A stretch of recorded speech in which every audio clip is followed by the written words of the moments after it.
Bienvenido al programa Los Mejores Consejos Culturales, el cual está especialmente preparado para tu crecimiento personal.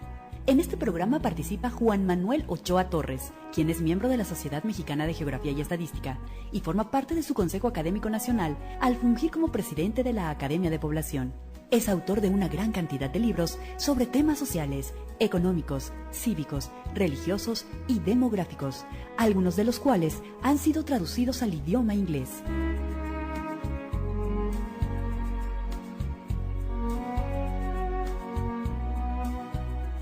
Bienvenido a este espacio de los mejores consejos culturales bajo la conducción del contador Juan Manuel Ochoa Torres.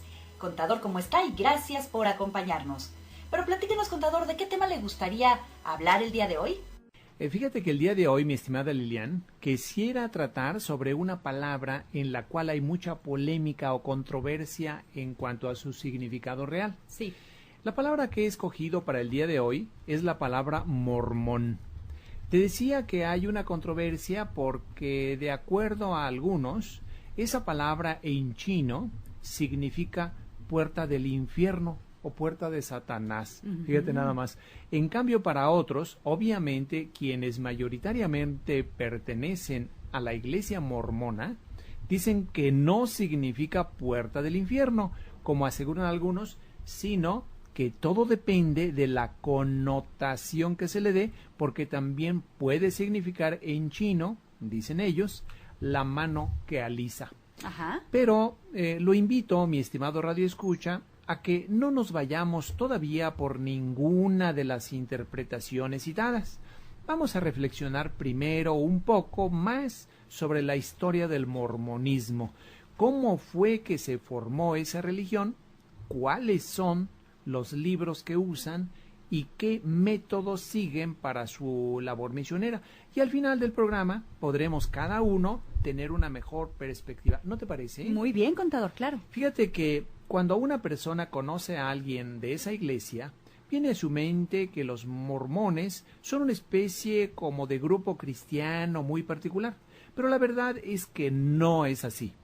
Muchos eruditos ni siquiera consideran a los mormones como verdaderos grupos cristianos. Pero como decía, no adelantemos conclusiones, lo invito, como decía, a que conozcamos más de ellos y así usted también tendrá su propia opinión. El fundador de esta iglesia fue un señor norteamericano de nombre José Smith, quien nació en el año 1805 y murió en el año 1844. Sus padres se congregaban en la iglesia presbiteriana y cuando ese joven tenía poco más de 10 años, estaba su familia asentada en las inmediaciones de Nueva York. Pero algo muy importante en cuanto a la personalidad del entonces joven José Smith es que era un individuo muy singular, porque de acuerdo a algunas personas que lo conocieron bien, dicen que se dedicaba a buscar tesoros ocultos basándose en supuestas visiones. Sin embargo, no hay constancia de que jamás hubiera encontrado absolutamente nada con sus visiones de tesoros ocultos. Pero, dado que hablamos de un joven inclinado hacia la adivinación, basándose, como decía, en sus supuestas premoniciones, aunque, como decíamos, sin suerte alguna, en un cierto día, concretamente el 21 de septiembre del año 1823, siendo un jovencito de apenas 18 años, orientó sus fallidas facultades adivinatorias en otra dirección. Dijo que se le apareció el ángel Moroni, quien supuestamente le dijo que por medio de él sería restaurado el verdadero evangelio. Según él, el ángel Moroni dijo que en cierto sitio estaba escondido un libro escrito en idioma egipcio reformado, entre comillas, el cual contenía el evangelio eterno en toda su plenitud, tal cual Jesucristo lo había enseñado a otras personas. Y ni se imagina usted a quiénes, a los habitantes de América. O sea que según eso, Jesucristo vino a América también. Este jovencito de 18 años, que como decíamos, había probado suerte, aunque sin éxito, en la búsqueda de tesoros, dijo también que junto con esas tabletas de oro había unas piedras preciosas llamadas Urim y Tumim, y que esas piedras debían ser colocadas como una especie de lentes para que pudiese traducir aquellos jeroglíficos. Por tanto, este joven se colocó él detrás de unas cortinas y sin mostrar para nada el supuesto libro ni tampoco los lentes esos que decía, empezó, ¿cómo ves? Empezó a leer en voz alta lo que dijo él, decían esas supuestas tabletas de oro. Detrás de una cortina. Detrás de una cortina, donde solamente él estaba ahí y los demás estaban escuchando, pero nadie vio esas tabletas. Seguramente José Smith debió de haber tenido mucho poder de convencimiento porque hubo 6 personas que creyeron en todo este asunto y estuvieron ayudándole en la elaboración de lo que él dictaba. Y así nació cercana a Nueva York. Por la frialdad, con que fue recibido y por la animadversión en su contra que se creó, derivada de sus supuestas revelaciones, y sobre todo por las revelaciones dichosas que dijo él que había tenido sobre la poligamia, tuvieron que trasladarse primero a una ciudad llamada Kirtland, en Ohio, luego a Illinois, posteriormente a orillas del río Mississippi, y mucho después llegaron a lo que hoy se conoce como Salt Lake City, en el actual estado de Utah. Sucede que cuando estaban en Kirtland, este joven José Smith, ya de 26 años, como dicen las crónicas que era apuesto y bien parecido, dijo que había tenido más revelaciones, y entre ellas unas que estaban a favor de la poligamia, por lo que escribió un libro, el llamado Doctrinas y Convenios. Esa particular ideología de la poligamia y otras de sus supuestas revelaciones fueron vistas como absolutamente contrarias al cristianismo auténtico, lo que le ocasionó muchísimos problemas. Entre ellos, José Smith, el 27 de junio del año 1844, estando detenido en la cárcel, fue atacada la prisión por una turba de personas que vieron a esa iglesia como una amenaza y dieron muerte a José Smith y a su hermano, quien también estaba ahí preso. Pero a la muerte del fundador de esta iglesia, José Smith, en lugar de acabar con esta secta, le dio más fuerza, ya que sus seguidores lo consideraron como una especie de mártir. El sucesor de Smith, llamado Brigham Young, recibió una orden del gobierno que debían abandonar el estado, por lo que decidieron salirse del dominio estadounidense. Por eso decidieron emigrar hacia el oeste y así llegaron a Salt Lake City. Pero por el Tratado de Guadalupe Hidalgo, firmado con México respecto a ese territorio, quedaron los mormones nuevamente bajo el gobierno del cual huían, o sea, del gobierno de los Estados Unidos, ya que ese gobierno y la inmensa mayoría del pueblo norteamericano no les convencía para nada las ideas mormonas respecto de la poligamia. Por ello, el gobierno de los Estados Unidos los estuvo presionando para que modificaran sus leyes relativas a la poligamia, y no fue sino hasta el año de 1899 cuando, no por convencimiento o por una revelación, como ellos decían, sino para acatar las leyes norteamericanas, aceptaron renunciar a la poligamia, y por eso el presidente de esa iglesia publicó un decreto manifestando que a partir de esa fecha la poligamia quedaba prohibida. Es importante también saber que tras la muerte de José Smith, esta iglesia se dividió en 3 grupos. El grupo más grande se estableció en Salt Lake City, que quiere decir el Gran Lago Salado. Otro grupo más pequeño siguió a un hijo de José Smith, el cual se asentó en una ciudad que se llama Independence, en Missouri. Y otro grupo todavía más pequeño se estableció en Bloomington, en Illinois. Pero bueno, esta es la descripción muy somera del desarrollo de este grupo que se dice cristiano, pero desde el punto de vista bíblico, histórico o antropológico, ¿qué podríamos decir al respecto? Fíjate, Lilian y queridos amigos, que tengo una serie de dudas que me gustaría exponer respecto a este grupo, las cuales me gustaría plantear en este mismo programa en unos momentos más. Te pido a ti y a todas las personas que amablemente nos escuchan a que observen cuidadosamente cómo cada vez que nos alejamos de lo que dice la Biblia, que es la palabra de Dios, podemos incurrir en muy grandes errores, como hemos plasmado en varios de los libros del paquete que ofrecemos, entre ellos el que lleva por nombre La religión secuestrada y el antidogma, donde señalamos errores graves en materia de supuestas apariciones, creación de santos e infinidad de mitos diversos, justamente por ese alejamiento. ¿Quisiera usted mencionar para el público alguna práctica alimenticia que estemos haciendo mal? Sí, con muchísimo gusto, Liliana. Hace unos momentos tú estabas mencionando que el seguimiento del libro de Tentaciones que Matan le puede evitar la muerte. Sí. Esto es algo para que se aplique en sentido literal, porque sí, fíjate que hemos tenido unos casos afortunadamente muy favorables, muy positivos, donde personas han modificado su alimentación y han tenido resultados realmente sorprendentes.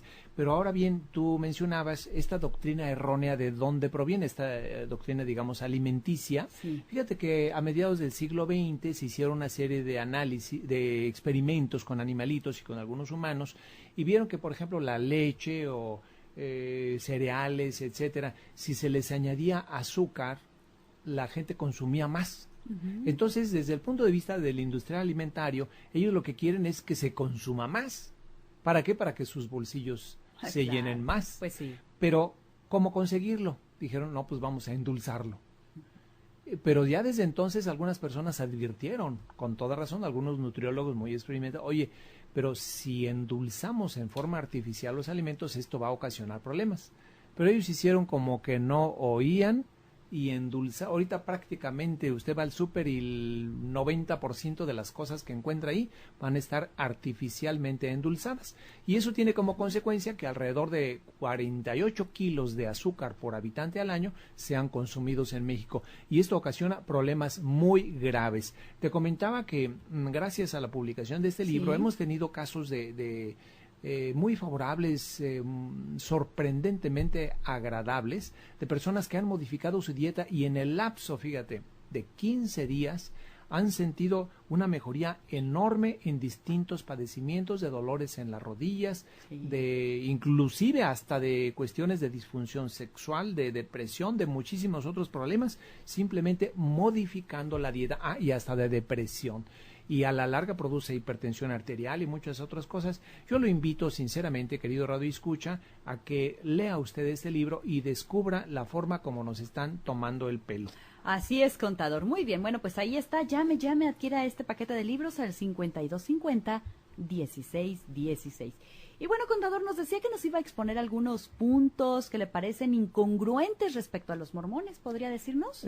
Pues sí, efectivamente, tengo una larga serie de preguntas sin respuesta, mismas que, si me permites, las voy a exponer, al menos todas las que alcance pues en este programa, más que nada tratando de que todos podamos tener una perspectiva más completa del tema que hoy nos ocupa, que es sobre los mormones. Sí. La primera cuestión que viene a mi mente es la siguiente. José Smith dijo que se le había aparecido un ángel del cielo, cuyo nombre era Moroni. Y hasta cierto punto es entendible que por la propia personalidad del entonces jovencito José Smith, habiendo sido tan inclinado a este tipo de cosas, pues lo normal es que ahora dijera que se le había aparecido un ángel. Pero mi duda es la siguiente. Una vez que este joven decidió combinar, entre comillas, o por decirlo de alguna forma, su nada afortunada dote adivinatoria con cuestiones de tipo religioso, ¿se habrá dado cuenta de que la Biblia nos prohíbe expresamente este tipo de cosas?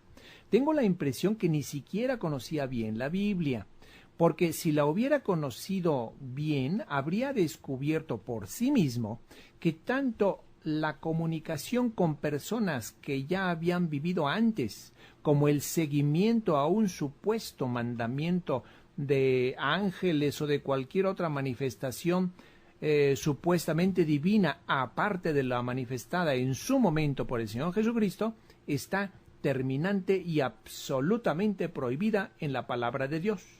Por ejemplo, en cuanto a la supuesta comunicación con personas que ya habían vivido antes, como era el caso del disque Ángel Moroni, que dijo él que se trataba de un humano que había vivido muchos siglos antes y que según eso se había convertido en un ángel. Si José Smith hubiera hecho una cuidadosa lectura de la Biblia, habría visto, por ejemplo, que entre otros casos, en la parte final de la vida del rey Saúl, se cuenta que a consecuencia de la falta grave en que incurrió al haber consultado mediante una adivina al profeta Samuel, quien ya había fallecido, le fue quitada la vida. O también, si hubiera escudriñado bien las Escrituras, hubiera visto en Gálatas, capítulo 1, versículo 7, donde San Pablo dice textualmente lo siguiente, entre comillas: no que haya otro, sino que hay algunos que perturban y quieren pervertir el evangelio de Cristo. Mas si aún nosotros o un ángel del cielo os anunciare otro evangelio diferente del que os hemos anunciado, sea anatema. ¿Qué quiere decir anatema? Quiere decir sea maldito, sea arrancado del pueblo. Fíjate nada más. A ello podrían decir los mormones que sus otros libros adicionales, como son el Libro del Mormón, otro que se llama Doctrinas y Convenios, y otro documento que se llama Discursos del anciano King Follett, nos asegurarían que no son otros evangelios, sino que son una especie de complemento o adición a los evangelios. Pero sucede que hay otro problema. Existe una prohibición expresa a que haya más libros a los establecidos por Dios, de tal modo que si las supuestas o inventadas revelaciones de un ángel a José Smith, ni los evangelios apócrifos, ni libros sobre apariciones, ni ningún otro documento debe tener validez alguna como palabra de Dios para un verdadero cristiano. ¿Por qué? Si leemos, por ejemplo, la parte del libro del Apocalipsis en su capítulo 22, versículo 18, donde estaba hablando nada menos que el Señor Jesucristo, quien sabía por la fecha en que fue dictado y escrito ese libro del Apocalipsis, que era alrededor del año 100, que iba a ser ese libro el último de los libros de la Biblia, como podrá usted leer, donde dice textualmente el mismísimo Señor Jesucristo lo siguiente, entre comillas: yo testifico a todo aquel que oye las palabras de la profecía de este libro. Si usted y yo leemos esta parte, vamos a ver que quien habla en ese punto específico no era Juan, sino Jesucristo. Y dice, y continúa: si alguno añadiera a estas cosas, Dios traerá sobre él las plagas que están escritas en este libro. Y si alguno quitare de las palabras del libro de esta profecía, Dios quitará su parte del libro de la vida. Así que la Biblia no solamente no necesita de ningún tipo de complemento ni adición, sino que cualquier añadido está expresamente prohibido, como acabamos de ver. Una pregunta que también me hago es la siguiente: este jovencito, por su inclinación que mostró siempre a inventar visiones y por el deseo que sin sustento alguno tuvo en un tiempo de llegar a ser presidente de los Estados Unidos, imagínate nada más, podemos deducir que como le atraía la notoriedad, si en un momento pensamos que él hubiera efectivamente encontrado estas tabletas de oro escritas supuestamente en una lengua que él llamó egipcio reformado, no hubiera sido este descubrimiento el acontecimiento arqueológico más impactante de toda la historia, ¿por qué no le mostró a nadie esas tabletas de oro o esos objetos que él indebidamente llamó Urim y Tumim? Según yo, por una simple y sencilla razón, porque no existían, eran solo producto de su imaginación. Sí. Y más si consideramos que esas tabletas de oro debieron ser muy numerosas, porque si José Smith hizo el libro del Mormón desde 1823 hasta el año 1830, lo que dio como resultado un libro bastante extenso, esas tablas de oro debieron de haber sido muy numerosas. La parte interesante, más interesante aún de lo que ya estaba, contador.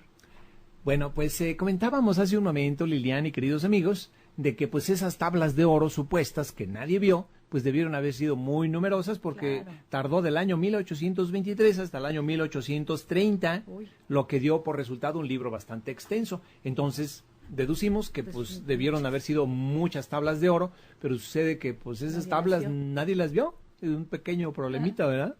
Pero una duda que tengo también es en cuanto al idioma que él escogió, o sea que escogió José Smith para su invención, ya que escogió un idioma que él denominó egipcio reformado, entre comillas. ¿Por qué habrá seleccionado José Smith ese idioma para fabricar eso, en lugar de haber escogido el hebreo o el arameo? Eso tiene una explicación muy sencilla, porque en esos momentos lo egipcio estaba como de moda. Vea usted, si nos ubicamos en el contexto del año 1823, cuando vino a su inquieta imaginación de José Smith esa peregrina idea, veremos que estaba muy reciente el descubrimiento de la piedra Rosetta. ¿Qué quiere decir eso de la piedra Rosetta? Por si no conoce usted acerca de esta famosa piedra, con mucho gusto se lo voy a platicar. Mire usted, en una expedición que hizo Napoleón a Egipto, siendo el año de 1799, se encontraron en un pueblecito que se llamaba Rashid, el cual los franceses pronunciaban como Rosetta, y de ahí viene su nombre. Encontraron una piedra de 1 metro de largo por 72 centímetros de ancho y que pesaba como 760 kilos. Parecía que no era la gran cosa, pero lo relevante de esa piedra no era solamente su antigüedad, sino que se trataba de un mismo decreto de Ptolomeo V, pero traducido en 2 idiomas, en griego y en egipcio, y estaba escrito en 3 formas de escritura, en forma de jeroglíficos, en forma demótica y en mayúsculas griegas. Esa pieza arqueológica fue la piedra angular de la traducción de una gran cantidad de jeroglíficos antiguos, pero note usted que si bien fue descubierta en julio del año 1799, lograron descifrarla ¿hasta qué año cree? Hasta el año de 1822. O sea, 23 años, Lilian. Pero al lograr descifrarla, ese fue un notición que le dio la vuelta al mundo y por su importancia puso, por decir, como de moda en todo el mundo, la cuestión egipcia. Esto ocurría en el año 1822, pero si lo asociamos esto con el mormonismo, usted recordará que fue el año de 1823, el año en que ese entonces jovencito José Smith, imagínate un jovencito de 18 años, dijo que se le había aparecido el ángel Moroni, pero al estar tan en boga la cuestión de los jeroglíficos egipcios, por eso discurrió José Smith que esas tablas que nadie vio estaban supuestamente escritas en egipcio reformado. Aquí lo sorprendente, Liliana y queridos amigos, es que hay a quien crea este tipo de cosas, ¿no? Pero imagínate, de haber sido cierto eso, si cuando se descubrió la piedra Rosetta fue un acontecimiento arqueológico extraordinario a nivel mundial, pensemos por un segundo el impacto no solamente para el mundo de unas tabletas de oro escritas en egipcio reformado. Imagínese cómo se habría transformado de inmediato ese hecho en un monumental éxito para José Smith y toda su naciente iglesia. Eso hubiera proyectado tanto a José Smith como a toda su nueva iglesia a niveles increíbles en todo el planeta y le habría asegurado muchos millones de seguidores. Pero entonces, ¿por qué no lo mostró? Por una simple y sencilla razón, porque esas tabletas de oro solamente existían en su imaginación y en la imaginación de las 6 personas que originalmente le creyeron a Smith todo este asunto. Ahora, el libro del Mormón cuenta con otra incongruencia más. Ese libro contiene alrededor de 10,000 citas que fueron copiadas de otro libro, que es la traducción de la Biblia al inglés. Biblia que fue traducida por el rey James o rey Jaime en el año 1611. Pero es mucho más fácil deducir que no pudo el disque Ángel Moroni haber escrito en sus tabletas de oro del siglo V algo que todavía no se escribía, algo que se iba a escribir 12 siglos más tarde. Pequeño detalle, ¿no te parece? Sí. Más bien es al revés. Es una prueba más de que el libro del Mormón, el cual fue elaborado en el siglo XIX, no estuvo basada en ningún texto del siglo V, sino que tuvo 2 fuentes principales. Una fue el acomodo que hizo José Smith de la traducción al inglés del rey Jaime de Inglaterra, o el rey James, misma Biblia que fue justamente la que usaban las personas de habla inglesa de ese tiempo. Y la otra fuente principal fue la fértil, aunque desubicada imaginación de José Smith. Ahora, también usted podría pensar que tal vez con el señor José Smith tenemos no tanto a un profeta ni mucho menos, sino que tal vez tengamos a un gran novelista, por la facilidad en las invenciones de personajes, de situaciones, como eso del Ángel Moroni, que era hijo de otro personaje llamado Mormón, que vivió en el siglo V y que desapareció esa cultura por una serie de conflictos, así como muchas otras invenciones. Pero, ¿qué cree? Ni siquiera parece tener originalidad esas ideas, porque todo parece indicar que fueron copiadas, fueron plagiadas de una novela no publicada de un escritor llamado Salomón Spaulding, y que después de la muerte de Spaulding, tal vez en alguna forma cayó en manos de Smith, este manuscrito. ¿Por qué se puede deducir eso? Porque es sorprendente su semejanza con ese texto. Ajá. Y para colmo, en su escrito original del Libro del Mormón, contenía una gran cantidad de faltas de ortografía, lo cual hace pensar que más que una obra dictada por Dios, parece producto de una persona sin los suficientes conocimientos de gramática, de la historia o de la palabra de Dios.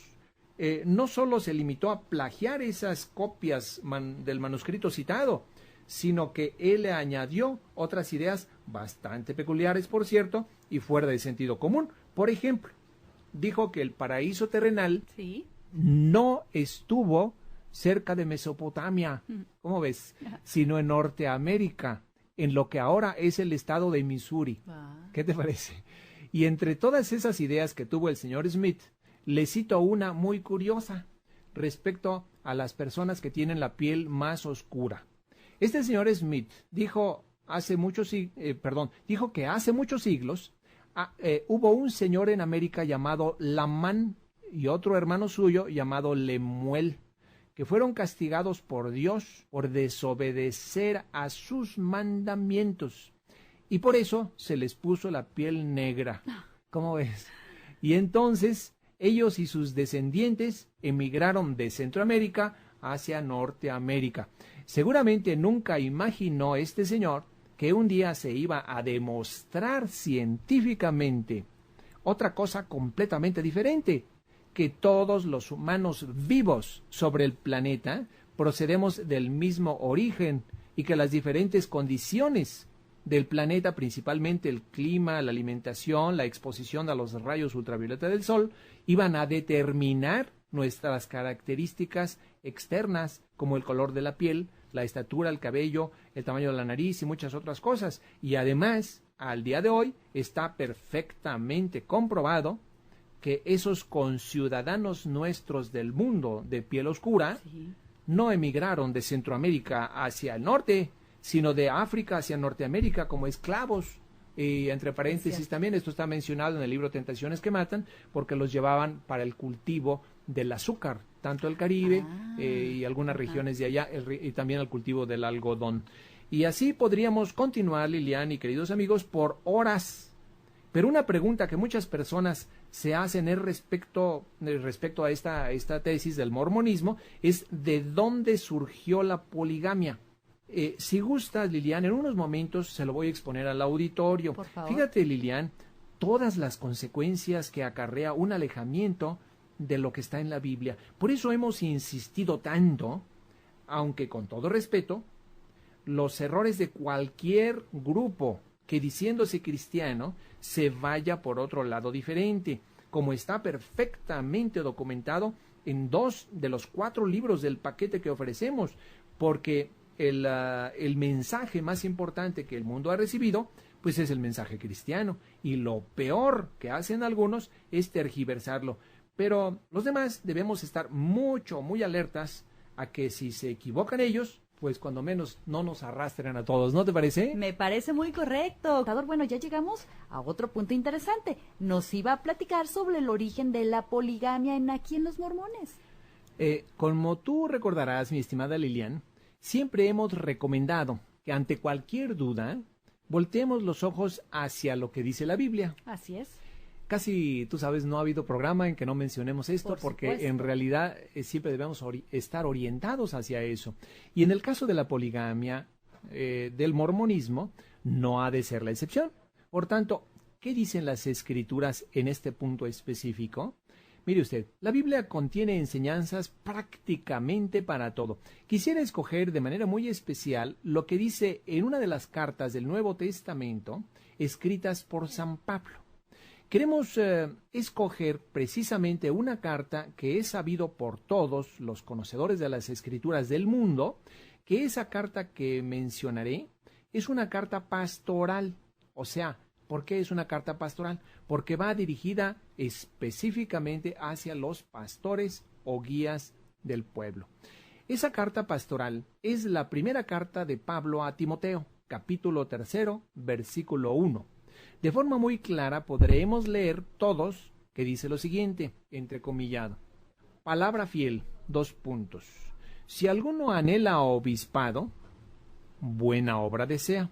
Aquí obispado entre paréntesis, y esta es palabra mía, digo, es opinión mía. Ajá. O sea, digamos, el obispo es el que guía a una congregación. En este caso, como José Smith, que pretendía ser un guía de una congregación, pues esto se dirige específicamente a él. Muy bien. Entonces, continuamos. Y aquí vuelve la palabra a San Pablo. Dice, Ajá. pero es necesario que el obispo sea irreprensible, marido de una sola mujer, sobrio, prudente, decoroso, hospedador, apto para enseñar, no dado al vino, no pendenciero, no codicioso de las ganancias deshonestas, sino amable, apacible, no avaro, que gobierne bien su casa, que tenga a sus hijos en sujeción con toda honestidad, pues el que no sabe gobernar su propia casa, ¿cómo cuidará de la iglesia de Dios?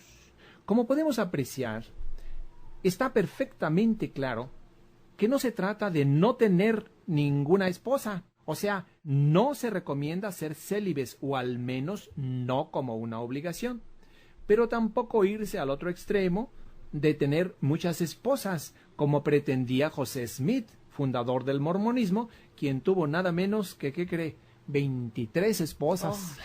¿Qué te parece? No. Usted recordará que mencionamos que a finales del siglo XIX, el gobierno de los Estados Unidos presionó a los mormones a tal grado que al fin aceptaron renunciar a la poligamia, pero con el objeto de hacer un análisis sobre la poligamia del mormonismo.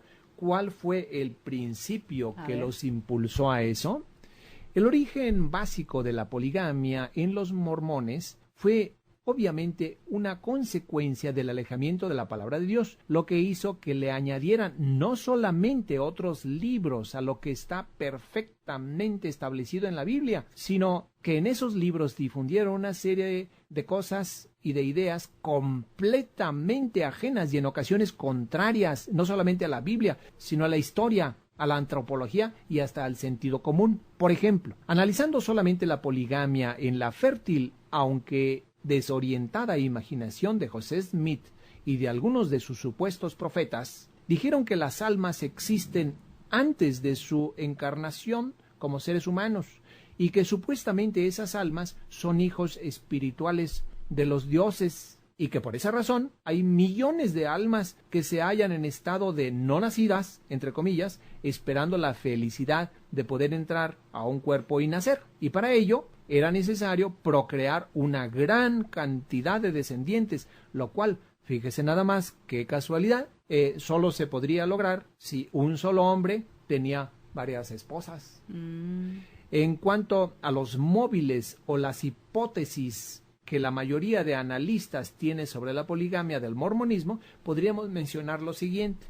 Algunos consideran que dado que José Smith, en tiempos de su supuesta revelación en favor de la poligamia, era un joven bien parecido y tenía buena aceptación entre muchas mujeres jóvenes, que pudo haberse sentido atraído hacia ellas y quiso tenerlas, además de tener a su entonces esposa Emma, lo cual, aunado a su particular inclinación desde su juventud hacia las visiones, generó sus supuestas revelaciones en favor de la poligamia.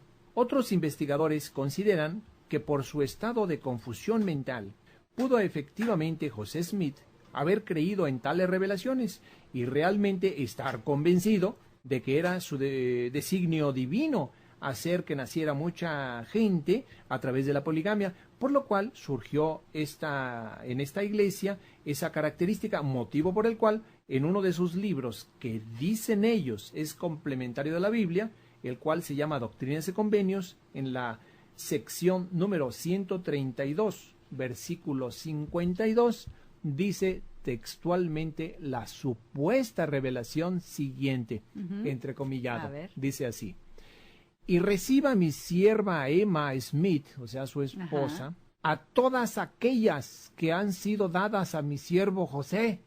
Imagínese usted, señor, damita que nos esté escuchando, ojalá que su esposo no vaya a tener una revelación de esto, ¿verdad? Y que reciba a todas aquellas que le han sido dadas a mi siervo José Smith, y quienes son virtuosas y puras delante de mí, y las que no fueren puras serán destruidas, dice el Señor. O sea, para él sí quiere muchas esposas, pero si ellas, dicen, si ellas no son puras, entonces serán destruidas, dice el Señor. Aquí se cierran las comillas. No solamente parece esta supuesta revelación una simple y vulgar coartada para justificar o darle forma a un adulterio, claro, sino que además, desde el punto de vista sociológico o demográfico, esta posición estaba rotundamente equivocada. ¿Por qué? Como ya hemos expuesto en otras ocasiones, un crecimiento poblacional demasiado rápido, lejos de beneficiar a la vida de más seres humanos, la perjudica, como hemos de forma muy clara explicado en uno de los libros del paquete de 4 libros que ofrecemos, el cual lleva por nombre El Antidogma, el cual describe cómo justamente los países con más alto crecimiento poblacional son las naciones quienes más altos índices de mortalidad infantil y más bajos índices de desarrollo humano tienen, lo cual, lejos de beneficiar a los niños, los perjudica. Y no solo eso, un crecimiento poblacional demasiado alto altera además el frágil equilibrio ecológico del planeta, lo cual pone en riesgo infinidad de generaciones más que podrían venir en el futuro. Nada más para que vea la cantidad de muertos que provoca un crecimiento demasiado alto, está plenamente comprobado por la ONU que cada año fallecen en los países de más alto crecimiento demográfico la cifra espeluznante de 8 millones de niños por condiciones alimentarias y de salud deficientes. Claro que el impacto en el mundo de esta política de los mormones no tuvo tanta repercusión sobre el planeta como ocurrió por ejemplo, con los católicos, que son varios cientos de millones. Pero si no fuera así, si hubiesen impactado muy negativamente a todo el planeta. Tú recordarás, Lilian, que al principio de este programa, cuando estábamos platicando sobre el origen de la palabra mormón, comentamos que algunas personas aseguran que mormonismo en chino quería decir la puerta del infierno. Y te dije que al final íbamos a tratar de dilucidar más sobre su significado. ¿Recuerdas? Sí. Pues fíjate que ya no tanto por su significado etimológico, sino por su doctrina. No sé si usted coincida conmigo, pero considero que el camino del mormonismo lleva a otro sitio completamente diferente del camino cristiano. ¿Por qué? Mire usted, no alcanzamos en el programa a mencionar todas las cosas que dicen ellos, pero por ejemplo dicen también que Adán, cuando vivió, se vio en la necesidad de desobedecer a Dios para poder poblar la tierra. O sea, mostrándolo como una especie como de camino, fíjate nada más. Y de hecho están presentando la desobediencia como una necesidad humana, anteponiéndolo nada menos que a Dios, imagínate. Y entre otras cosas, entre otras de sus barbaridades, aseguran que Dios fue humano como nosotros y que nosotros los humanos seremos también como dioses, en lo cual podemos apreciar una cierta semejanza con lo que la serpiente le dijo a Adán: seréis como dioses. Por lo cual, viendo su origen y todas las cosas que dicen, volviendo al significado de la palabra mormón, estoy convencido que el mormonismo sí es una especie de puerta hacia algo opuesto a lo que Dios quiere. Pero, al mismo tiempo, te digo, Lilian, he tenido el gusto de conocer algunas personas de religión mormona, como en el caso de la religión católica. Incluso yo mismo estuve en un seminario, tú lo sabes. Sí. Y tengo la impresión que la mayor parte de ellos, tanto de los mormones como de los católicos, están de buena fe. Lo único que pasa es que otras personas los han guiado por un camino diferente y ellos se lo han permitido. Por tanto, a todas las personas que tengan la amabilidad de escuchar este programa, les hago una cordial exhortación en el nombre de Jesucristo. La palabra de Dios no necesita de ningún tipo de complemento o añadido. Y si algún grupo, sea el que sea, nos dice que se le apareció un ángel, que se le apareció una virgen, o que tuvo una revelación que nos hable de otra cosa diferente de lo que el Señor nos ha enseñado, créame que eso puede ser uno más de los trucos del que desde siempre ha engañado al hombre, el diablo. Al público le pido tener especial cuidado con personas de este grupo, porque primero, ¿qué crees? Llegan hablando del Evangelio de Jesucristo, y ya cuando están dentro, los comienzan a adoctrinar con sus libros adicionales, y eso es un asunto que debemos tener con muchísimo cuidado. En el caso del mormonismo, yo estoy convencido que el mismísimo José Smith, en el lugar donde se encuentra ahora, desearía que todos sus seguidores no cometieran el mismo error que él. Y viene en mi mente, por ejemplo, aquella parábola de Lázaro y de el rico Epulón. Ya cuando había pasado la puerta de la muerte, pues él decía: permíteme, Abraham, que vaya a donde están los vivos para hablarles de estas cosas. Y dicen: no es posible. José Smith, créeme que yo siento que él quisiera regresar y decirle: ¿saben qué? Cometí el grave error de salirme de las palabras del Señor, pero ya no puede hacer nada. Pero usted y yo, que estamos vivos, sí podemos seguir fielmente las palabras del Señor. Contador, muchísimas gracias. Jesucristo dijo: ustedes son la sal de la tierra. Por ello, créanos que todos podemos y debemos convertirnos en ese factor de cambio, donde quiera que estemos.